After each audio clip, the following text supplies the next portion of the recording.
welcome back to an episode of Punk Yeah podcast for Hairstylists.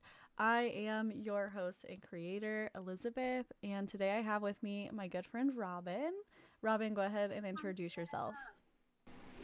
Hey, I am Robyn Dubois. I own Honeycomb Studio in Cranston, Rhode Island, and I met Elizabeth just over a year ago while we were in New York City. Yes, so today we are going to dive in and talk about Fashion Week. We both worked for New York Fashion Week with a particular company, which will not be named the entire episode because we're not going to do that. But yeah, we're just going to start. I want to know from the beginning, like, how did you get invited to Fashion Week first? Okay, that's a good question. So, let me take you back. The year is 2021. I am working in a salon where I'm a booth renter. I realized during this year, I think it's February. I'm like, I need to get out of this salon.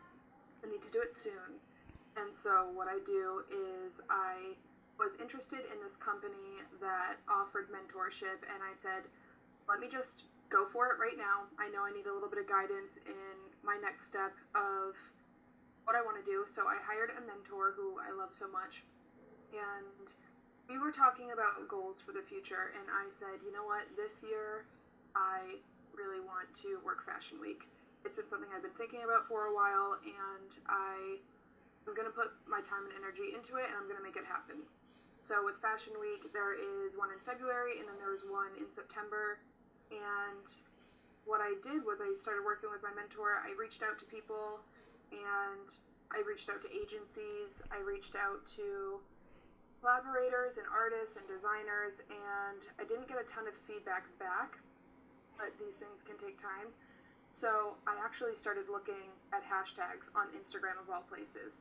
And I was looking for people who were incorporated with Fashion Week to either assist them or pick their brain or see what it's like and how I can get involved. So I ended up finding someone who I was talking to, and I was asking her questions about it, and then she asked to hop on a call. And I remember I was downtown getting an oil change, and literally I drop off my card, and he's like, all right, come back in 40 minutes. And I'm like, cool. So I walk down the street. I'm just going to go for a little jaunt. And as soon as I walk away, I have this person call me to talk about Fashion Week. I was like, whoa, this is Kismet. Are you kidding me? But she calls me on the phone. We have like a half an hour conversation. And she tells me everything that it entails.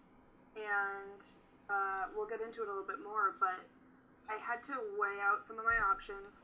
When I hired my mentor, I decided I'm going to open up a studio. At first, that's not what I wanted to do. I never thought I'd be somebody who worked in a studio, but I realized that that's the next place for me. It's my next step, and it's going to give me a lot of the opportunities that I was looking for.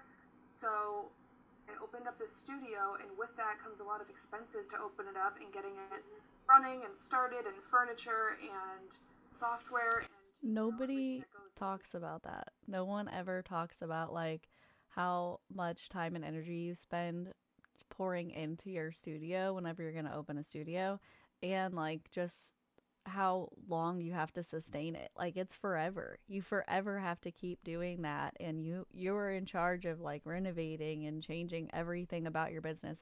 And that is like a whole nother expense that like no one is ever prepared for. You're like, oh, that sounds so much fun, and then you go into it and you're like, wow, that was so much money.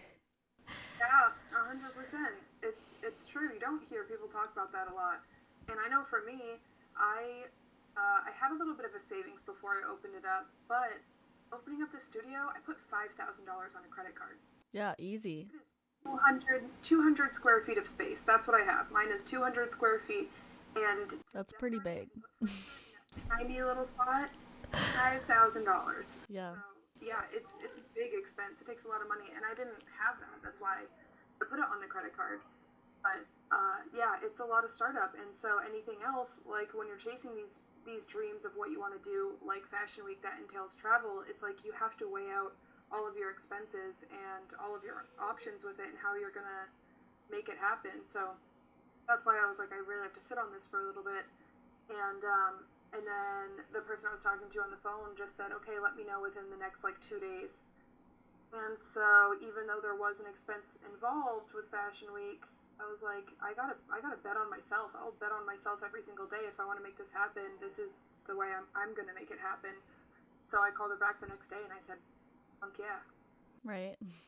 So, with Fashion Week, so people don't know everything, obviously, that comes with Fashion Week. So, something that I did want to talk about is how you can go to Fashion Week. So, there are three different ways that you can pretty much go to Fashion Week.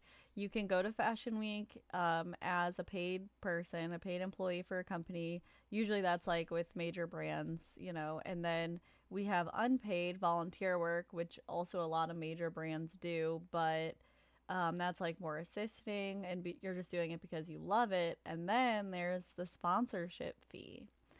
So you actually pay a certain amount of money to go and do hair for this company because you are a sponsor. And the way it was explained to me, I don't know how it was explained to you. The sponsorship fee was explained to me as like you're paying to have your name put on your work, so they'll tag you personally and everything. You know, you get credit for your work. But thinking back, like if that's my work, I should already get credit for it, first of all. And second of all, like who actually posted? I had two people post my stuff and tag me in it. Nobody else tagged me in it. Like that was a whole other thing. So I want to know your take on the different ways and like the sponsorship fee. Okay, yeah. So I'm so happy that we're having this conversation today because I think it is so important to be transparent about how people go about um, getting their foot in the door and following their dreams and whatever that means to them. So I think that a lot of people can think right off the bat, you're gonna pay to work for Fashion Week. Like, what's the point? You are losing out money. Like, you're not. You're just. It's a pay to play. You're paying your way in. Like, why would you ever want to do that? I get that. I kind of felt the same way at first, and then I realized, you know what sets me apart from doing this is so many people can get this opportunity to pay and do Fashion Week, and you can't just like do it if you're not great at hair. And Oh, hold on one second. The thing that sets people apart to do Fashion Week is literally saying yes. If there are so many people who are talented out there and can take this opportunity to work Fashion Week, there are a lot of people who can do it. There are not a lot of people who choose to do it because you're walking into a situation where you don't know what it's going to be like. You don't know who you're going to be working with necessarily, what your role is going to be. You are saying yes to the courage to do it because it's going to be a new experience for you and you are accountable for that. You're accountable for saying yes, you're accountable for showing up, and you're accountable for everything that you produce when you're there. So, yes, you can pay to play to do it. However, you have to have the courage to say yes. And that was where a lot of people chose not to. So, I remember um, thinking that like when I first got invited, I was like, "Oh my gosh, this is a scam. Um there's no way I'm ever going to actually make it there." And I talked to my husband about it and I was like, "Listen, this is how much it is. I don't think I'm going to do it." Is what I said. And he said, "Listen, you if you pay that much money and you go to New York, I mean, what's the worst thing that's going to happen? Like you get to go to New York and hang out for the weekend or whatever and you lost that money, yeah, but like you get to go to New York." And I was like, "Yeah." And then he's like, "Best case scenario, you get to go to New York and do hair for Fashion Week." And I was like, that's a great way to like think about it. But at the same time, like it's nerve wracking. And I am a firm believer in the beauty industry. If you're not willing to invest in yourself, you're not going to get anywhere. Like, if you don't invest in what you're putting into your business, and like, you know, even with the suite that you did, like, if you didn't invest that, like, you're not going to see a return and you're never going to be able to get to the next level. Like, I think Fashion Week definitely taught me a lot. Um, like so much about myself and about the industry, and I kind of like know now what I don't want to do and what I do want to do. So I do think that there's like a big thing about paying, yeah, but like you're right, because not everyone will do and take the opportunity. And the opportunity is what you make it. Like if you go there and you decide like I'm not going to work very hard, I'm going to miss out on all this stuff, then yeah, like you're going to be like that wasn't worth it. But if you went there and you were like, "Oh, I got to meet this person, this person, this person. I went to these events." Like it's totally worth it for that person. So it's like a glass half full, a glass half empty kind of view. But my take on the sponsorship fee, I would not go again for that high of a sponsorship fee. Yeah, agreed. Well, that was a great perspective that your husband gave you. I think that that was really encouraging and just kind of the right motivational perspective, kind of the shift that we needed for the push to go.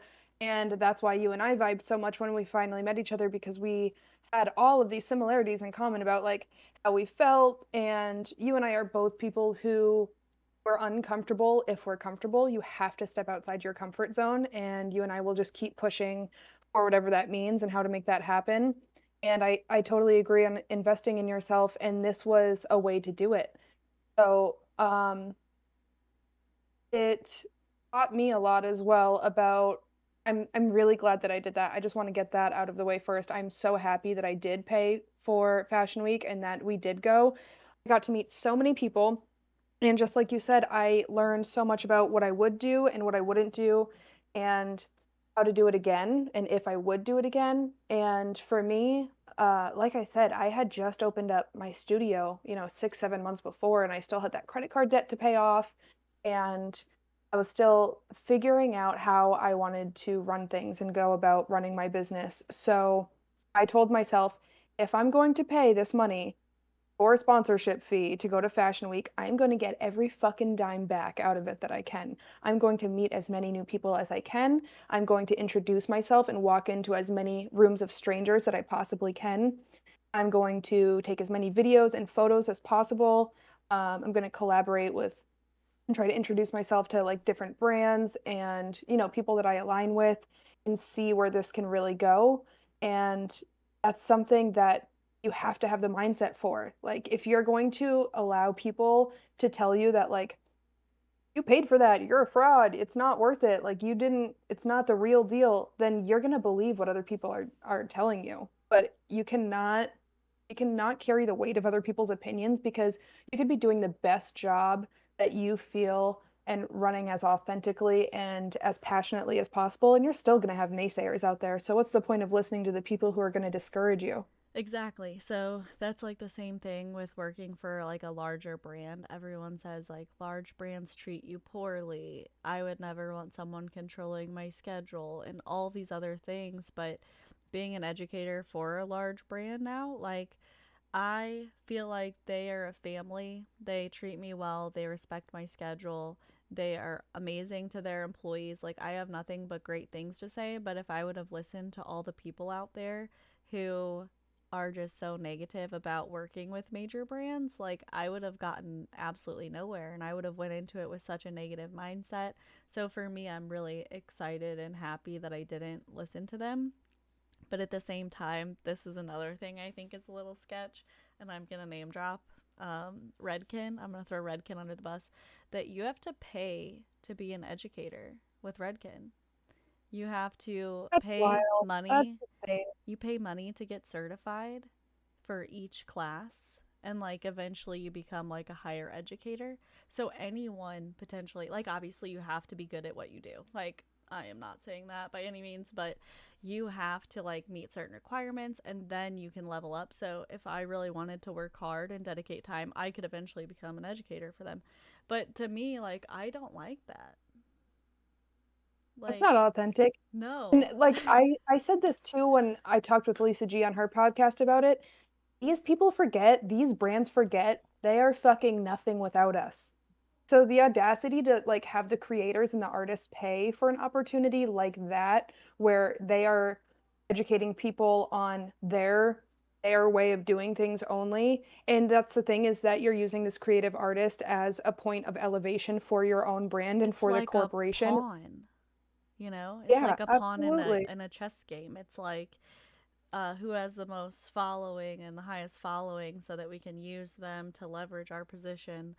Oh, but other people have to pay to be like them and be educators. And I just think that's so shady. Like, I do not like that at all.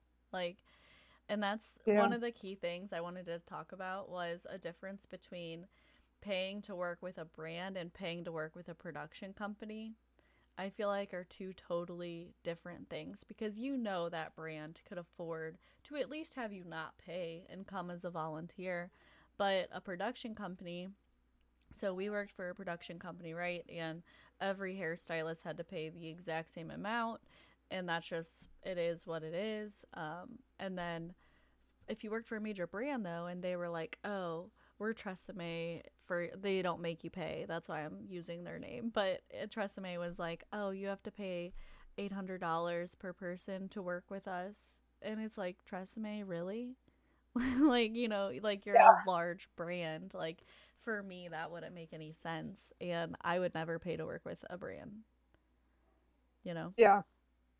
No, because at the end of the day, I mean, we can express ourselves and we can show our own work because like these color lines and these product lines like Redken and Tresemme, they're a tool. You are using their tool to create your outcome in your work, but at the end of the day, nobody's going to be able to recreate your work. It doesn't matter if you No. teach them how to do it or not. Nobody is going to do it just like you. And it is so different in that sense because it's like you can post that on Instagram, you can put that on your website, you can put all that work places and you can show the tools that you used. But like when it comes to a production agency like that, it's also the people that you're going to be around too. Like it's going to be the place that you're at, the people that you're going to be around, the opportunities that's given. But I have such a problem when um, big companies and product lines try to use people as pawns like that because everything that I use is in my salon is straight. I don't work with any distributors at all. And that really pisses them off. I use Colton King, Afterworld Organics, and Away.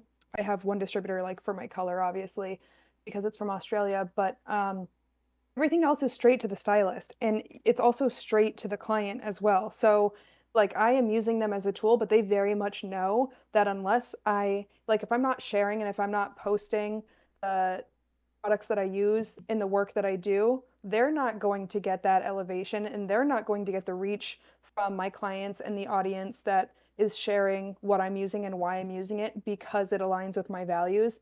They're not going to be as good. They're not going to be better off without me. They're better with me. And so it's about collaboration is about working together, working with, not for. And that is something that I do with my product lines because I'm not there's no way that I would pay for a company when I'm already paying them for their products. They're not going to be anything without me. So it's all Exactly. about knowing your value as well. Yeah. And also knowing when to say no because some people, like, I'll tell you right now, I know so many people who are like dying for, um, I guess, social media fame, Totally. like total hype, whatever. And they're like, that's what I need to be successful. And I tell you right now, if they had a major company reach out to them and say, if you pay us $1,000 a month, we'll feature you on our page, blah, blah, blah, I bet you they would do it.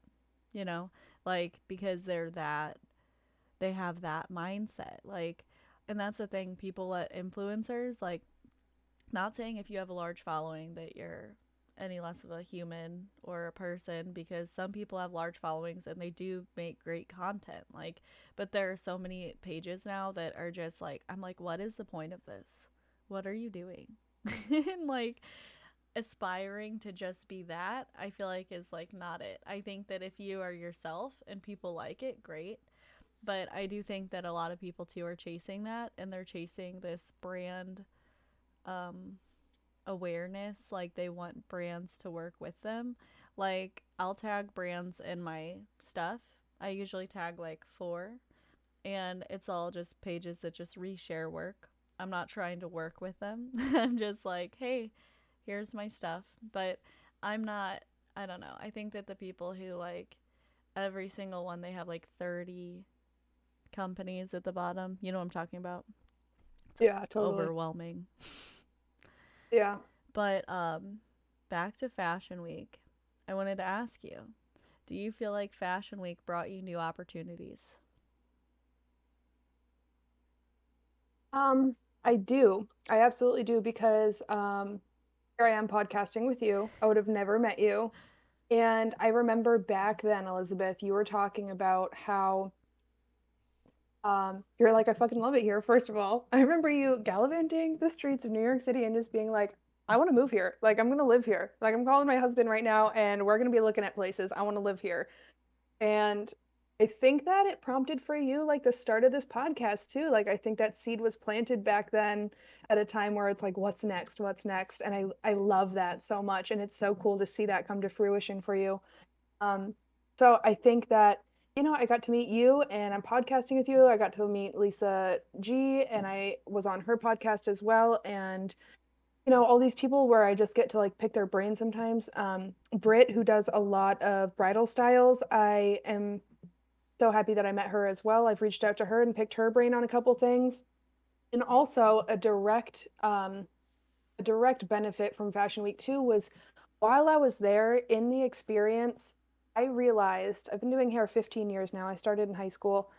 I realized that I entered beauty school in high school because of my love for styling. I loved vintage styles. I loved doing like vivid colors too. I was in high school, of course, but like styling for me was I was gonna win Skills USA. I was gonna make like the coolest like finger waves and pin curls, and I just wanted to express myself in that way so much. And I just had this epiphany in Fashion Week in my hotel room one night that I was like, I need to go back to my roots. Like styling is what I love, and I'm so happy that I came here because without this moment, I don't think I would have realized that it's time to go back to those roots. And so in that hotel room that night, I set up a call with the Knot for bridal styling and I made my website that night. Like I signed on board and I decided to give it a shot for a year. Again, you have to take risks. Like I was not in a place financially where I was like, oh, easy peasy, because that's another thing that you have to pay for is to kind of be featured on their site. And so I decided to set that up and I was like, you know what? If I get X amount of weddings from this, it'll pay for itself. That is my goal. And me and my employee now have had a good amount of weddings this past summer, and it's only going to grow from there. And I'm so excited about that because without Fashion Week, I don't think I would have been prompted in that way that I was to make it happen, find a way to make it happen. And now my employee, like she does makeup. I don't really touch makeup at all. And we have this great collaboration where we're both benefiting from our two separate loves that we can collaborate on together. And it opened my eyes in a lot of ways where I think I needed it because I was stagnant. So just being in that space and kind of working under pressure as well of not knowing what the styles were going to be because you don't know for Fashion Week what the styles are until you walk into the room. You go in and you get to practice for a day, you learn all the styles, and if you're not confident by the end of that day, then you have a few hours to figure it out depending on when your call time is for your next show. So working under that pressure too helped me light that fire to get back into styling. It's so funny that you say that. So, whenever I went in September, I was like, I was just living my best life. I had never been to New York, I had never experienced a large city. And let me tell you, still to this day, like New York, hands down, best place I've ever been to. Okay. Oh yeah. So that's first. My leg is falling asleep again. I do not know what's wrong with me. My leg keeps doing this. It hurts so bad. Sorry. Okay, so that is first. And then second, whenever I saw Adina in front of, so you're in this room, like setting the stage. You're in this big room with chairs. We just have our badges out. And they have like these two big poster boards. And those poster boards are the looks that we're going to be given. And then we have our mannequins and we're going to practice like our styling, whatever. And whenever Adina was up there talking to all of us and like, just being like a leader, I was like, I love the idea of doing that. And like, one day being able to be in front of people and really work with that. So I kind of like, I applied to work with Kenra right after Fashion Week. And then, ironically, before Fashion Week in February, Kenra had reached out to me to set up my first interview, and it would have been at the same time as my flight. And I was like, oh my gosh, I'm going to Fashion Week. I'll be on a flight. And they were like, that's like a valid reason to like not be able. She's like, it's not like it's like a vacation, or like, not even if it was. Like, they were like, it's a flight. It's no big deal. Like, don't reschedule your flight for, and I was like, I don't want to miss it. So, anyways, I ended up interviewing with Kenra right before I left for Fashion Week. So then in Fashion Week in February, the whole time I was like, I hope I get a call back. And like, I was super stressed out, but like also super giddy. Like, I was so excited. And I just felt like it was a flex to be like, I'm going to Fashion Week to do hair.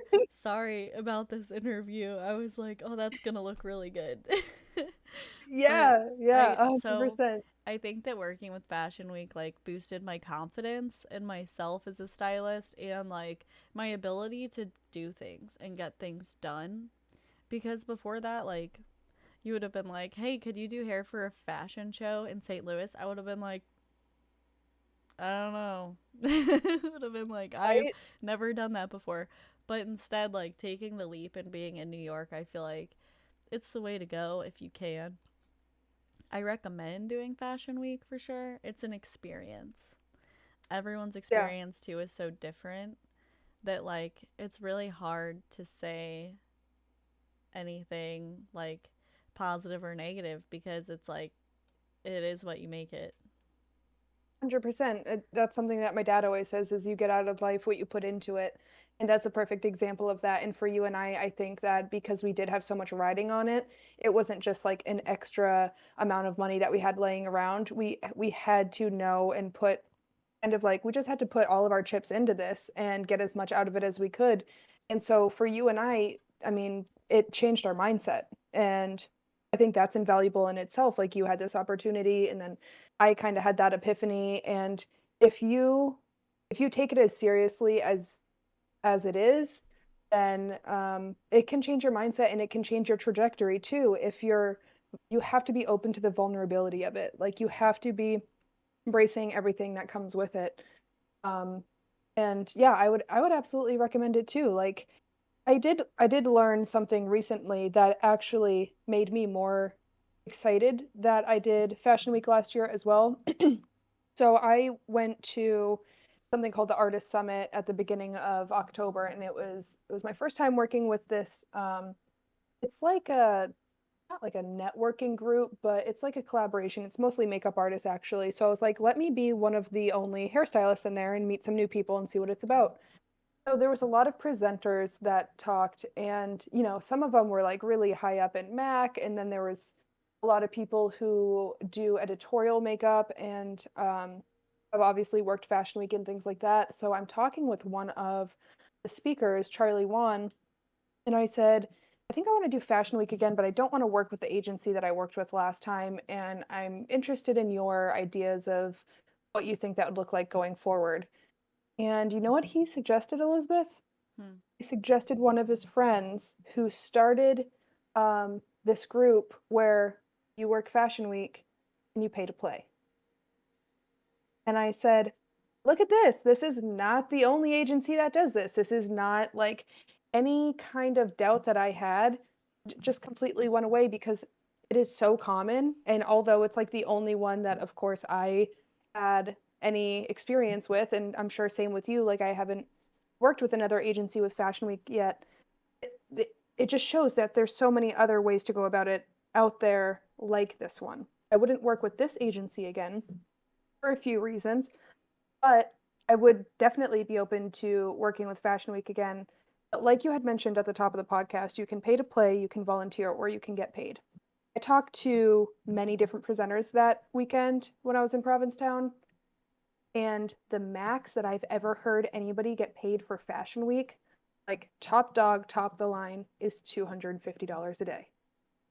And now that I know this information, I would love to work Fashion Week again. Like I have to I would do totally some do it. math. Yeah.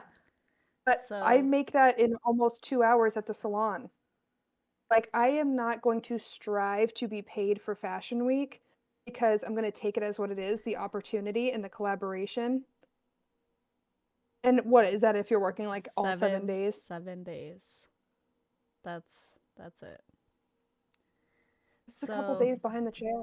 something I have to say about the whole lead situation. So, my Yes, leads, let's talk about this. yep, my lead. So for everyone who wants to know, I was asked to be a lead simply off of, I think, a recommendation. It's kind of weird how it happened, but I know that they probably reached out to Adina or someone, and then they just kind of like went in an order, maybe. I don't know. I have no idea how this came to be about. But I got asked to be a lead, and then how many weeks later? You think 4 weeks later? Or no, 2 weeks, maybe. Not even. Because I had messaged you about a team, and then, yeah, and then they were like, you can be a lead too. So, Yeah, I think it was like a week later. You messaged me and I was like, hell yes, I want to be on your team. Like, this is yeah, a dream come true. I was super sick. I remember I had the flu, and they had reached out to me about being a lead, and I said, yeah. I was like, even though I have the flu, they said you have um 4 weeks or something to fill your team, and there was a minimum of 15 people on your team, and I only had, I think, two, after, because half of them quit that were supposed to be on the team whenever they found out Adina wasn't going to be the lead. And then yeah, it just kind of went out of control from there. So I had 4 weeks. I am messaging people on Instagram like, hey, I like your work, this is the opportunity I have, this is how much the total investment is, do you want a shot? Like, you can look at my Instagram, and so many people are like, LOL, I don't get paid to work, or I don't pay to work. And I was like, okay, well, we all can't be, whatever. But that's like a mindset thing. Like, I'm willing to pay if it's going to get me in a better position. So, I had to message so many people, and get this, if you do not have enough people, they fire you. And they're just Which was like, my case. you don't matter anymore. And it's like, how rude. Because think about it. I got asked the week of Thanksgiving. So Mhm. Fashion Week was only 7 weeks away, I think. So I had 4 weeks. That would have been 3 weeks before. Yeah, 4 weeks to fill my team. You got asked with only 6 weeks until Fashion Week, and you had zero people on the team to start. And Mhm. how many people did you have? I had, I believe 9. So you had 9 of the 15. And it was only a couple weeks in, right? They didn't even let you go up until the deadline. No, it was, I think it was like 3 weeks before the deadline. And mind you, too, like this is Thanksgiving and Christmas time. It's Like so this is like, expensive. yeah, it's expensive. It's the peak of holiday season. It's fucking 6 weeks notice. It's insane. And I was really bummed because I just want to say this too. I reached out to people who maybe I haven't worked with before, but I've been admiring them online for a long time. And I would kill to be able to meet these people and work with them and just vibe with them, especially in this environment. And so I reached out to them and asked them to join. And I was so jazzed. I reached out to some of my friends. I reached out to those people that I haven't met yet. And I got a few of those people on my team, and I was so looking forward to it. I was like, the tide is turning. I'm going to be able to like get all 15 people. I'm so excited for this. Like, we're going to have such a good team, and I'm so jazzed for this opportunity.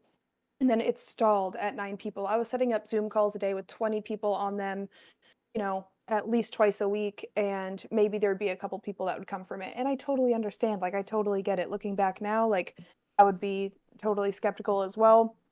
But the thing that I am disappointed in most from that situation is that the people that I had set up to be on my team, I think I had put myself in a position where, I mean, I had faith in myself to get it done. And that was the mindset I was in. And I was like, I'm not going to stop until I get it done. and then it really stalled at that 9. But now those people that are on my team, and once I only had 9 and I was let go from the team lead role, now those people don't have as much trust or faith in me. Now they think, what's going on here? Like, this is really seeming like a scam now. And that is something that I would have done differently. And like you had mentioned before, the power of saying no. I really wanted to be a lead in this situation. However, I think with the consequences that came from it, and maybe like the not necessarily my reputation from it, but just the maybe like mistrust that came from it, like, oh, you're not going to be the lead anymore. That is something that I would have done differently. I If I had 6 months to set this up, I would try again because I know I could do it. 6 weeks is something else. So there was this person that I really admired online, and then they had a good time at Fashion Week. And then we were messaging back and forth, and she was just like, it was a great time, but like I brought my tools everywhere and rolled around all of New York City and didn't use that many of them, and I wouldn't do it again. And think that at the end of the day, she felt like it was a little disingenuous, and I would never ever want to put somebody in that position to feel that way. So that's something that I would redo for sure. But damn, Elizabeth, I can't believe you fucking got it done. Like, you had an extra It week was bad. than me, and that is not that much time. And I cannot believe how much you did in that time. That is the stress that it caused, though. Whew, you were my you were my emotional support friend in that So period. listen, the stress for you, the stress for me when I was there, I was not having, I had one person on my team in particular, and I'm not gonna say who, but I had one person on my team who I was like, they are not being a team player. They did not want to participate in the um, seminar. They did not want to practice the styles because they were basic, is what they said. And I'm like, well, think about it. I'm having you do this style first because that's what we're going to do first. Then we have to take that out and get that to look like this. And that's going to be really hard with all this hairspray and all this gel. And I'm like, that this is a difficult thing to do and to make it look runway ready. So the day of, she's like looking for a model. And I'm like, you don't get one because you didn't participate in seminar, so I don't know that you can do the look. And she was extremely upset, but I'm like, that's you get what you put in. So if you're not gonna show up for seminar and you're gonna not do it, then you don't get a model. The other thing that I think is messed up is that they promised me X amount of models. Half the models didn't show up. They were pulling people's from the show. Some of my girls didn't even get a model, which that also happened back in September, I remember, with one team. And then the other thing is that um, I was on two teams in September because they were short for your team. So that's how I made it, is because I think your lead, it was a similar situation in September. And then I got put on your team because I just volunteered to do whatever because I was there to Mm. work. And then that's how I met you, was because I got to be on the same team. But I think that not having enough models for the people who are paying to go and to do hair is extremely messed up. Yeah, absolutely. That happened to my roommate. Granted, she did have to leave. She was only so we get a minimum of 2 shows with the agency that we worked for, and you could get more than that, like Elizabeth did. But my roommate only was able to do 1 show. She has 2 kids and found out that one of her kids got COVID, so she flew home actually the next day after the show. And so she wasn't able to participate in the second one, but the first show she didn't have a model. So she came out to New York City and she did not even have a model for the short time that she was out there. And that's why I say I would work Fashion Week again, but I would not work with this agency again. And I would do it in a way where I would either volunteer or get paid. Um, but with the disorganization and like the amount of stress as a team lead, knowing what we were put under when we were considered team leads, and I think that's part of the whole plan for them, right? Is like we're going to have an abundance of team leads, and then not all of them are going to be able to follow through in this bonkers time frame. So some of them are going to drop, and then we'll definitely have enough for the amount of leads that we have. And I think that's completely strategic on their end. Um, but with the way that, it could be done much more organized and um, just in a better fashion where it's a lot more prepared, especially if you're putting on 2 of these a year. I would definitely volunteer or get paid to do it again, but I would not pay to do it with this agency or an agency like it where they're just not as organized. And I would absolutely, I had a friend tell me when I first did Fashion Week last year, have a great time at Fashion Week, be a stylist, don't be a lead. And I just thought about that and I was like, yeah, well, like, I don't know. She's, each their own, that's her opinion, whatever. And then I got the lead opportunity and I was like thinking about what she said and I was like, no, I'm gonna go for it. I'm gonna try it. And I would not be a lead again. I just wouldn't. Yeah, so I don't think I'm allowed back with the No agency. way. Yes, because of something so funny. I think it's funny now, and I'm going to talk about it. I haven't talked about this with literally anyone.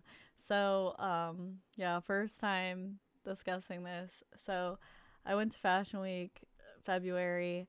I had several seizures when I was there, just because of stress. They were just stress induced seizures, which happens to me sometimes. And I was extremely stressed because I went to go ask about being paid. And they were like, oh, well, we take care of that at the end of all the shows. And I was like, okay. And then I was kind of like, I was skeptical. I was like, something doesn't sit right about this. So at the end of all the shows, before I leave the show, I go up and I say, hi, I was just wondering, am I getting a check today, like a paper check? Sorry, my son is up there playing Minecraft. He might be a little loud. So, Okay. anyways, he was like, "Oh, well, you know, that's something that he will sit down. I can't say the name, but they were like, "Oh, he'll sit down and he does all of the payroll at the end of the week." And I was like, "Okay, so you want me to leave New York before I'm getting paid?" So, I was already kind of like, well, maybe we didn't discuss how I'd get paid or any of that. Like, I was just excited to lead the team. So, weeks are passing. I am messaging them once or twice a week, emailing, hey, I just wanted to know when I can expect payment. And then finally, I got an email that was like, I think March 20th or something. We'll have your payment no later than March 20th. That's over a month after Fashion Week. Mind you, What? I did not get paid a lot. I got paid the same amount as the sponsorship fee. So one person paid my paycheck. That's pretty much it. And Yeah. for all of the stress going into it, it's like not worth it. They pay for your hotel, but I mean, it was very weird, the whole thing. And then it was April, the end of April. I messaged them still twice a week, still haven't been paid. The end of April. I sent them an email because my uncle is an attorney, so I wasn't lying. I was like, "Hi, this is my attorney's information. I'm gonna have them follow up on this matter from here on out because when things, I run a legitimate business as well, and I have a policy in place for whenever things are going out of order, like or things are messed up."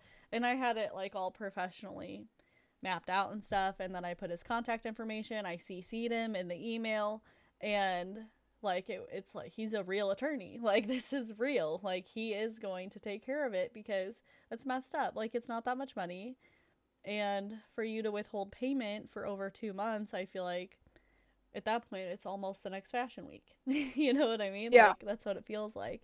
And they sent it the next day through Zelle. You had to threaten them to get paid 2 months later. Yeah, they said they sent me a paper check from Puerto Rico and then it was like lost in the mail. Like it was this whole thing. And then they ended up selling me and they said we can only send $500 a day or whatever. So it ended up taking a few days to get it. But it was like, are you kidding me? So then Never again. every time I messaged them every morning for those next 3 days and said waiting for payment because I was like I am not letting them forget about this. Like I didn't ask for a lot. I actually didn't ask for anything. I just signed up to their terms and then I Yeah. feel like they were not good on their end to me as a lead, so I will not support them going forward. And also I just think that the whole thing, like me threatening legal action, I know for a fact I'm not allowed back. Because remember in seminar when they're like, you'll have those people who are like, is this a scam? You don't want those people on your team, blah blah blah. And I'm like, but it Yeah. is. It definitely Yeah. felt like that as a lead, not as a stylist, as a lead. It feels like a scam, you Yeah, know? the way that they operate business for sure. And that was, I mean, that's something that I think kind of comes with a lot of different industries too, is like you're going to work with professional, responsible people who actually respect your time. And then you're going to work with some shady businesses, people, and companies too, who will try to nickel and dime you and kind of walk over you if you can. And it's also a testament to you standing up for yourself. And maybe if you literally didn't threaten that legal action, they would have tried to not pay you. And it's, you got to be New York tough that way. You got to stand up for yourself. You have to demand, what you're owed, and you have to know your value. And so going forward, yeah, that taught us a lot with that as well, because I think as our careers grow, it's probably not going to be the last time that we're going to have to be in tough situations with tough people. And we're going to know how to navigate it that much better because we're just not going to put up with any bullshit. Yeah, they're bullies. People are bullies. I hate bullies. Um, okay, and then I have one more question for you. What was your favorite memory? Oh my God. You know what? I think it's the team that we had was so fucking good that week that I gotta say, my favorite. Okay, there's a couple. I can't leave this part out. So my my last show, my second show, the night before, my fiance came out to New York City and surprised me, and he proposed to me in the city. I had no idea. It was so cute. It was such a shock. I cannot believe he found me. We were And literally talking about that the night before at dinner. Do you remember that? We were yes, talking we about were. Oh my God. we were That's right. literally in this steakhouse. We were having dinner and we were like we had like had a couple drinks and we were all like you just need to tell him like he needs to propose and like we're saying we barely even know each other and it's like a I whole group know. of us and we're like talking about it and then literally the next day. I know, I know. We had like known each other for a couple days, and then we go out to dinner after we saw one of the shows that was really cool. But that was a whole situation in itself. Oh my God, do you remember like barricading that door to try to get in, or just like knocking it down? Just being like, we're allowed in here. We were told not to bring our badges. They're like, where are your badges? And we're like, what the fuck? But after that show, we went out to eat, and yeah, I was like, I've been with my partner 6 years, and you're like, you're not engaged. And then the next fucking day, he shows up, and he just says, you want to FaceTime at 5 o'clock? And I was like, sure. And so then I go to video call him at 5, and boom, I just see him outside of my apartment in the city. I'm like, what are you doing? Oh my God, are you serious? And like I said, my roommate had to fly home because her kid was sick. So I was like, oh, he's gonna spend the night here because like, my roommate had to leave. That's so cute. And then I still didn't even put it together. I ran downstairs and he got on one knee and he proposed right there. So that was definitely my favorite memory. What a New Uh, York moment. I know, seriously, it really was. And then I put my little honeycomb sticker right on the light pole of it was like 26th and Avenue of the Americas was where it was. So I put my salon sticker right there. So like anytime I go back, I'm gonna look for that sticker and be like, this was the spot. We have a picture outside and it says there's literally like trash right next to us and a dollar pizza sign right behind us. It's like so New York City. It's hilarious. That's And then perfect. I'm thinking, it really was. I'm thinking to myself afterwards, he opened up the ring box upside down. So the ring, my brain was like, if that ring fell out, it could have gone into like a sewer grate. And can you imagine all of the jewelry that's in the bottom of a New York City sewer grate? Like, I'm sure that happens all the time. And it was just like a magical moment and hilarious and quirky in all of the best ways. So that was number one, but also some of my other favorite memories are literally just the team. Like we would all be on a group text, and mind you, like there's 20 of us from all over the country. We have no idea. We have no idea who each other are, what each other look like. or how we're going to find each other. So we're on this Besides group text. like Instagram stalking. Yeah, I yeah, definitely if did we that. have their Instagram at that point. And so we just were like, hey, you want to meet at this rooftop bar? And me and my roommate are walking up, just laughing, being like, we have no idea who we're meeting, what they look like. And we're like, let's just look for people in black clothes. Stylists always wear black. And sure enough, like we find our people in the back.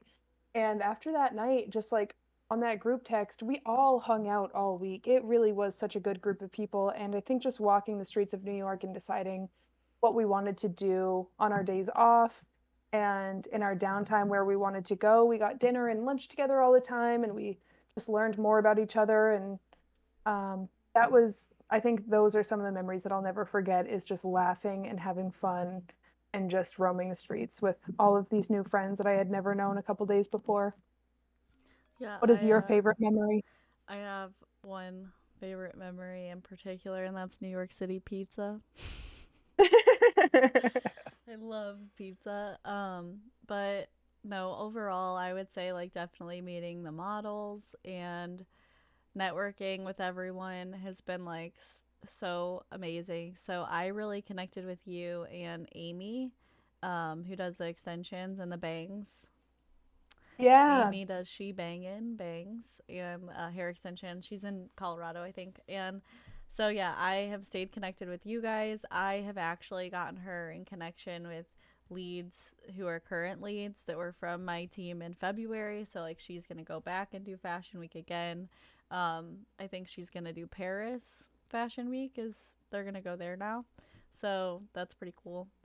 And I just feel like the networking that I got out of it was just like so unmatched. And I had so much good food in New York.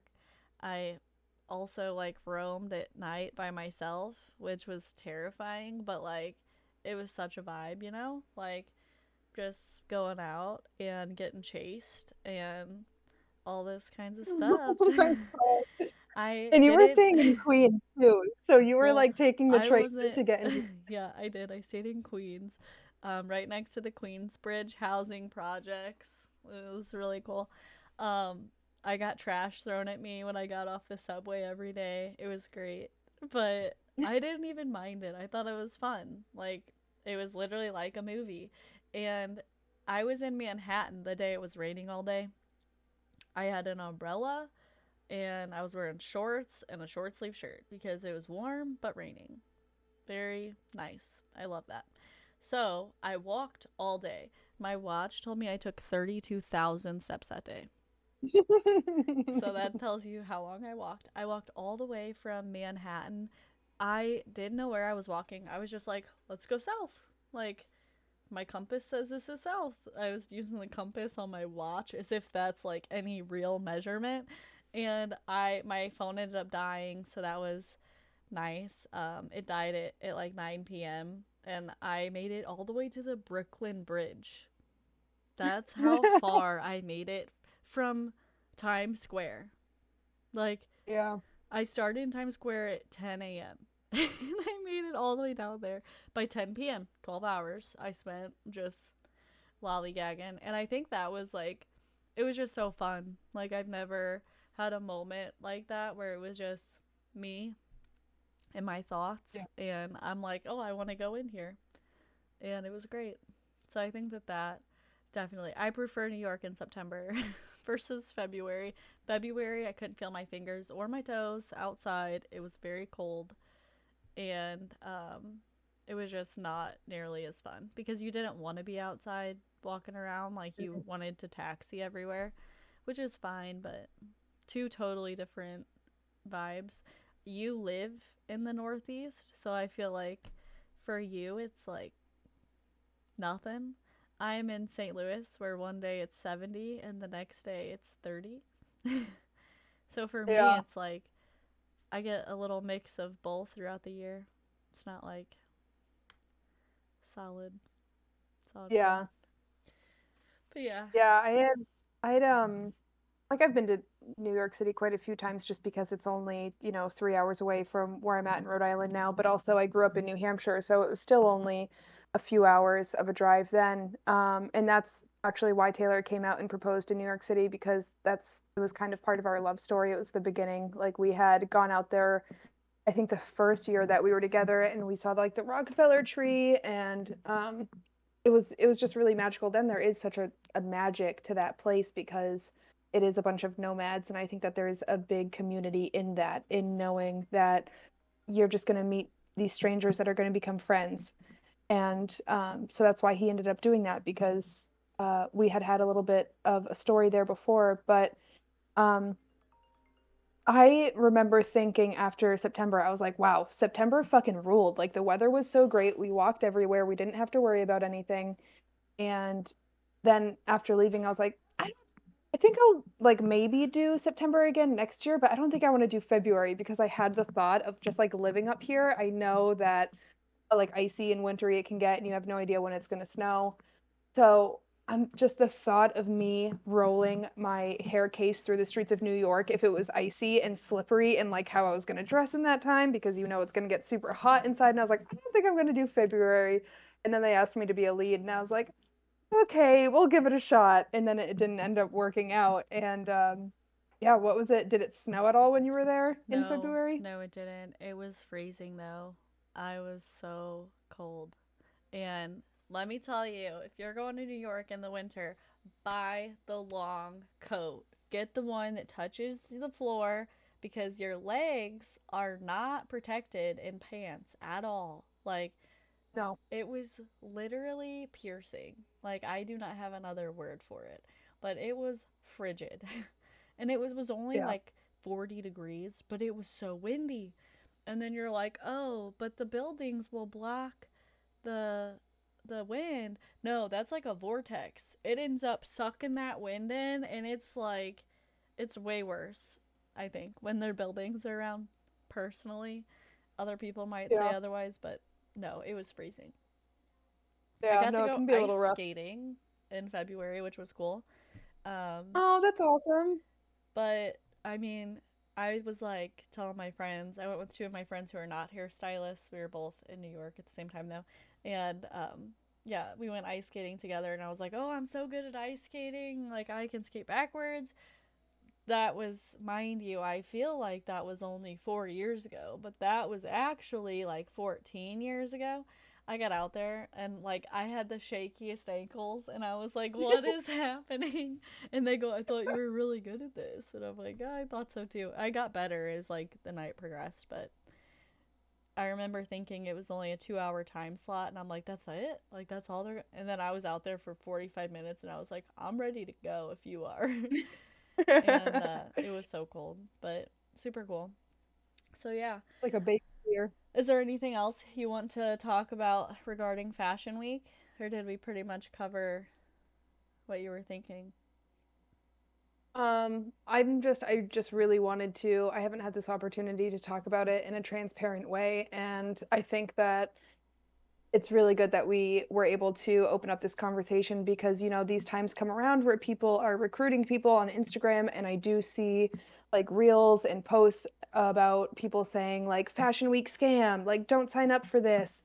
This is a scam. Like you should always get paid what you're worth. I 100% believe in that. I 100% believe you should always get paid for your time and your effort and your value.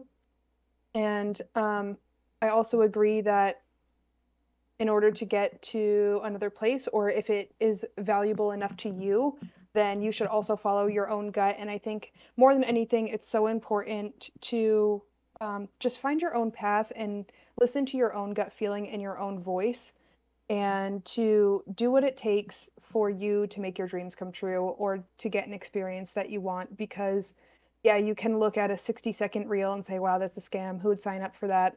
But you can also look at it and say, this is an opportunity that I want, and maybe I should learn a little bit more about this. And I think that we're both on the same page that we would never work for that agency again, and we would probably both never be leads again. However, I would absolutely do Fashion Week again, if nothing else, just for the memories and for the people that I meet.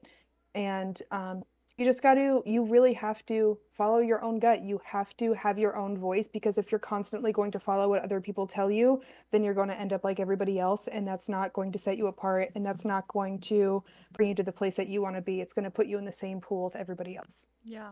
I think too that like sometimes payment isn't money, you know? Sometimes you get compensated in a different way, like networking or, experience. Like there are such things as that. People get so fixated on the dollar amount that they're going to get per hour, especially now because like it's so normalized just in general, like to talk about your income on social media, which I think is a little crazy. How people just like blast it out there. But yeah, I think sometimes the compensation isn't like a form of payment. It's actually like comes from what you gain out of the whole experience. So yeah, I definitely think that I would be a lead for volunteers or paid stylists, but definitely not for a company who makes people pay the sponsorship, because then all the pressure is on you to make sure that they have a good time, but you have to remember to just keep telling them it's on you, like you get what you get out of it.